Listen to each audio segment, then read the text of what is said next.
On the edge of the forest between a large sprawling oak and a slightly smaller birch, near a berry bush, just before an overturned jasmine, there was a rabbit hole. The family living there was one of the happiest in the forest. The parents loved and cared for each of their newly born offspring, trying to provide them with the best of everything. The little rabbits were delighted at the sight of carrots, radishes, and other beloved treats brought by their parents. From an early age, the rabbits were taught caution and predictability. Each of these traits was meant to guarantee their survival. In the forest world full of traps and dangers, both Papa Rabbit and Mama Bunny did everything to ensure that during their absence, no unwanted guest would sneak into the burrow where their 3 little offspring resided. In addition to closing the small door, they camouflaged their dwelling in various ways. That day, they covered the exit from the burrow with several oak twigs. The wind raging since early morning gave no chance to weaker twigs, mercilessly breaking each one and then hurling it to the ground. "Do you think it's good?" asked Papa Rabbit, placing the 4th twig adorned with several leaves. "I think so," replied Mom Bunny. After a moment, the parents, convinced of the effectiveness of the security measures taken, hopped off into the depths of the forest. The appetite of each of the 3 offspring was excellent, to the great joy of both parents. However, this meant frequent forest wanderings. This year's forest yields were not the most abundant. They had to hop around a lot to gather enough fruits and vegetables to satisfy the little tummies of the children. While gathering food, the children patiently waited for their parents' return. Cuddled up to each other, they told each other fairy tales they had heard from their parents. Jack, the oldest bunny of the litter, had the best memory and took the lead in spinning tales that made time fly by for them. The slightly younger Tommy envied his brother's memory and oratorical talent, capable of making any listener's heart beat faster. His older brother seemed to him to be someone who knew almost everything, second only to their parents in knowledge. Jack liked being the center of attention. Although he was aware of his little lies, he told them with such seriousness and confidence that his younger siblings believed them without even blinking an eye. The youngest of them, Emily, was incredibly quiet and reserved. She didn't like to speak up, but she loved to listen. Jack was just finishing telling the tale of Orphan Mary when all 3 heard a knock on the small door of the burrow. "Who could that be?" asked Tommy, with surprise painted on his face. "We'll find out soon," replied Jack, with certainty in his voice. "No, don't move," Emily spoke up. "Parents don't knock, and they keep telling us not to open for anyone. And in such situations, we should pretend we're not here." "But what if they lost their keys somewhere and can't open the door themselves?" said the older of the brothers. Convinced of his reasoning, the knocking would be accompanied by Mum's or Dad's voice. "It's definitely not them. Let's not move," the little one pleaded. Tommy moved towards the door, despite his sister's objection. This time he wanted to be seen as the brave, fearless little rabbit. Jack followed him. Little Emily remained in place. She was scared. Something told her that it wasn't their parents behind the door. "Who's there?" asked Tommy, completely forgetting the warnings repeated many times by their parents not to talk to strangers. "Your new friend," he heard a gruff voice from behind the door.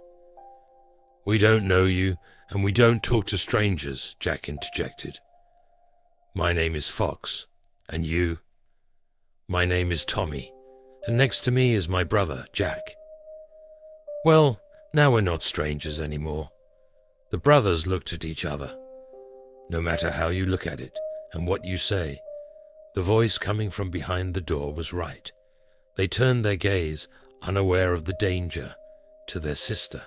She shook her head in denial, suggesting they shouldn't open. "How do I know you won't hurt us?" asked Jack. "Why would I do anything to you? I recently met your parents. They told me to come to you and check how you're doing, and preferably wait with you for their return. After all, if I didn't know you were in the burrow, I wouldn't come and knock." "He's right. How would he know we're at home?" Jack whispered. Tommy just nodded in approval. Only Emily watched her brother's gullibility with terror in her eyes. "He's lying," she said quietly. "Parents would never tell him to come to us during their absence, and parents don't associate with any foxes." "What are you saying, stupid? Dad once told about one little fox. And you think this is that one?" she asked in a trembling voice. Meanwhile, Tommy opened the door. It slammed against the frame with a bang, almost falling out of its tiny hinges. A large red fox stood in the doorway. Neither of the brothers managed to utter a word when the predator quickly grabbed Tommy, who was standing closest, and then, with one move of his massive jaws, bit off his head. Blood spurted.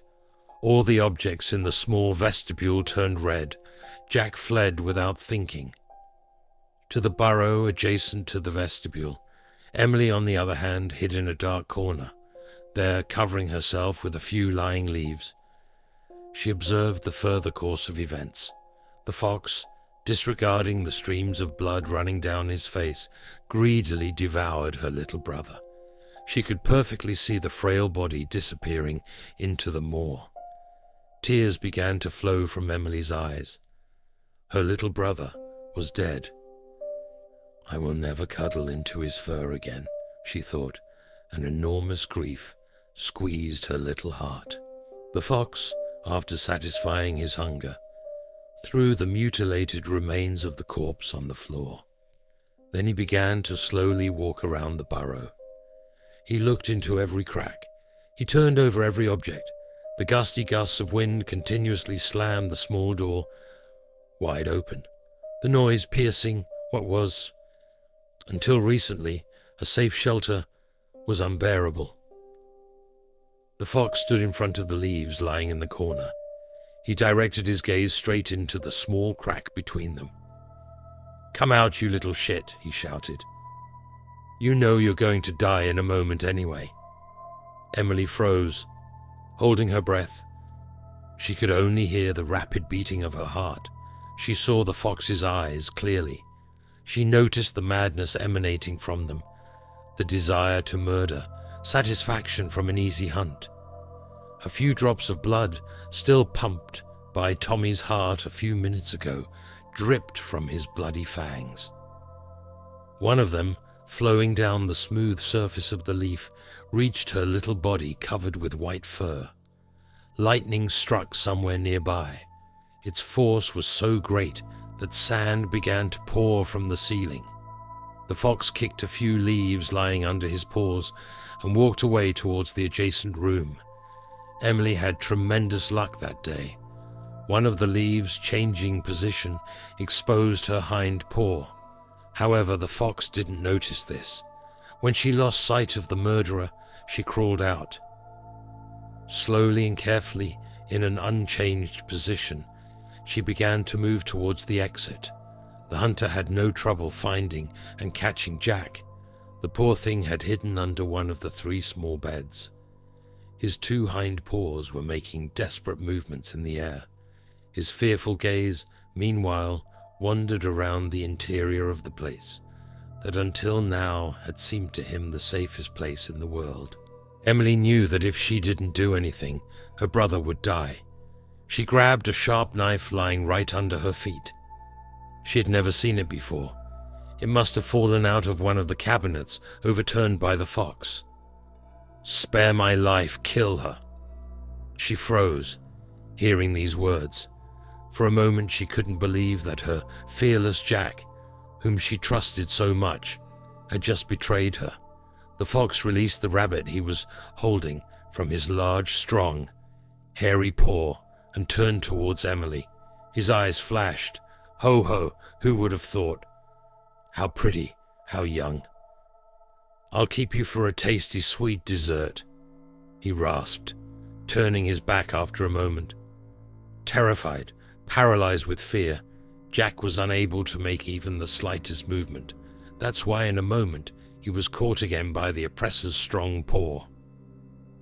Emily jumped towards her rival in an act of desperation. The knife held in one of her paws stabbed into the fox's neck and sank into it up to the handle. The predator froze. In his first reflex, he released the rabbit he was holding. Then, staggering, he passed Emily and headed towards the exit of the burrow. The youngest sister followed him with a trembling heart. The fox went out, losing consciousness only in the wolfberry bushes, several meters away. The falling rain managed to soak her to the skin. In less than a minute, she approached the fox's corpse, pulled the knife out of the body, and then stabbed it a few more times. She looked at the steel sky covered with clouds. Each of the drops falling from the sky followed its own known path, completely uncoordinated with its companions. The rain condensing on the blades slowly washed away the blood. Now, when it was all over, she wanted to cry. She felt like screaming out all the pain, the suffering, but she couldn't. The drops falling on her face calmed her. They allowed her to keep her mind clear, keeping it in check. They pushed away shock, fear, hysteria.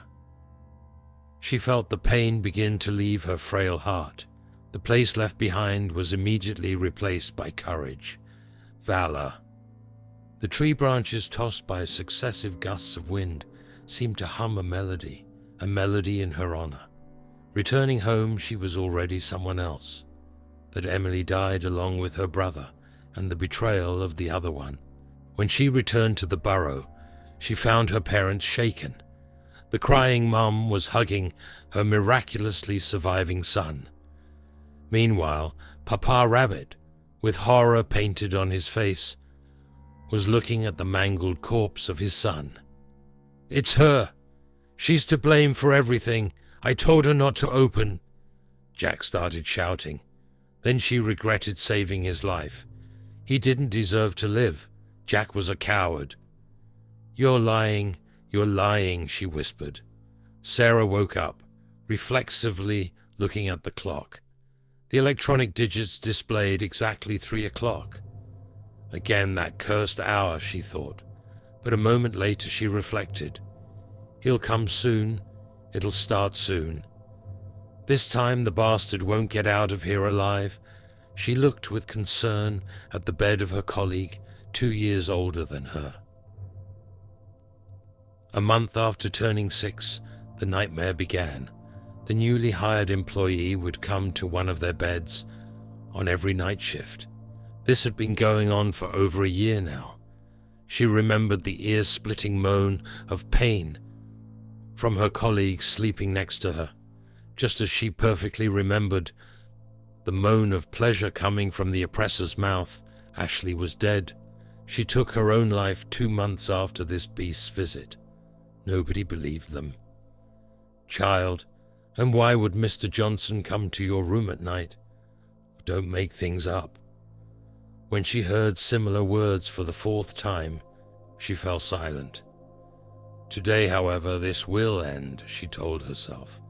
She intended to administer punishment to this degenerate with great satisfaction. The sounds of approaching footsteps coming from the corridor testified to the drama about to unfold. A streak of bright, faint light burst into the small room, arm in arm. With the creaking of the door, she heard the words of a counting-out rhyme, after which the uninvited guest approached Jenny's bed. He took off his pants and slipped under the blanket. Enough of this. Clutching the knife prepared especially for this occasion, she got out of bed. She perfectly remembered first the surprise, then the fear, and then the vapors of Mr. Johnson's miserable life leaving his eyes. The end. If you like the story, please leave a subscription. Comment what video you would like to see next and share the video. It means a lot to me. We'll hear from each other soon.